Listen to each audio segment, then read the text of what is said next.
আপনার সিভিতে লেখা আছে আপনি প্রতিবন্ধী। তা আপনাকে দেখে তো প্রতিবন্ধী মনে হচ্ছে না। তা আপনি খুবই সুন্দর একটা লোক, তা প্রতিবন্ধী লিখলেন কৃষক? স্যার আমি একবার যুদ্ধত গেছন, যুদ্ধত যায়া গুলি লাগে আমার 2 বিসি উড়ে গেছে। ওটা তো আর দেখা যায় না, আপনি আলাদাভাবে পরীক্ষা করতে পারেন, ওই জন্যই প্রতিবন্ধী লেখছি। ও আচ্ছা আচ্ছা, বুঝতে পেরেছি। যেহেতু আপনি প্রতিবন্ধী, তাহলে আপনার চাকরি কনফার্ম।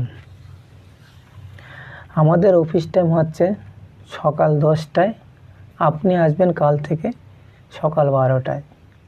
স্যার তা কে? আমি 12টার সময় আসবো কৃষক।